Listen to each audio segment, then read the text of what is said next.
மலையாள படத்துல தான் சம்பளம் ஜாஸ்தியா கேட்குறாங்க நடிகர்கள் தங்களுடைய சம்பளத்தை குறைக்கணும் அப்படிங்கிறது தான் மலையாள படத்தினுடைய ஸ்ட்ரைக்குக்கான காரணம். மலையாள படத்துல மோகன்லால் மம்முட்டி மாதிரி நடிகர்களே 15 கோடி தான் சம்பளம் வாங்குறாங்க அதிகபட்சம். இந்த 15 கோடியே ஜாஸ்தின்னு சொல்லி அவங்க ஸ்ட்ரைக் பண்றாங்க. மலையாளத்துல ஸ்ட்ரைக் அனௌன்ஸ் பண்ணியிருக்காங்க.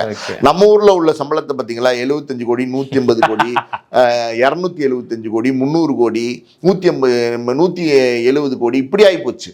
இப்போ சாதாரணமாக நேத்திக்கு வந்து சிவகார்த்திகேயன் கூட இப்போ வந்து 75 கோடி சம்பளம் வாங்குறாரு. கவின் வந்து ஒரு 6-7 கோடி ரூபா சம்பளம் வாங்குறாரு. மணிகண்டன் குட் நைட் படத்தில் நடிச்சார், அவர் ஒரு 4 கோடி ரூபா சம்பளம் வாங்குறாரு.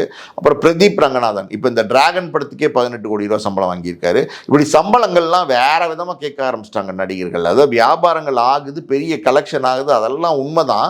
ஆனால் ஒரு படம் ஓடணுன்னு 2 படம் ஓடணுன்னு பெரிய பெரிய அமௌண்ட்டை நீங்கள் வந்து சம்பளமாக கேட்க ஆரம்பிச்சிங்கன்னா அடுத்தடுத்து தோல்வி படங்கள் வரும்போது எப்படி அந்த தயாரிப்பாளர் தாக்கு பிடிப்பார்? வெற்றி வந்துருச்சு, கலெக்ஷன் பண்ணிருச்சுன்னா நீங்க கேட்குற சம்பளம் ஓகே, புரியுதா உங்களுக்கு?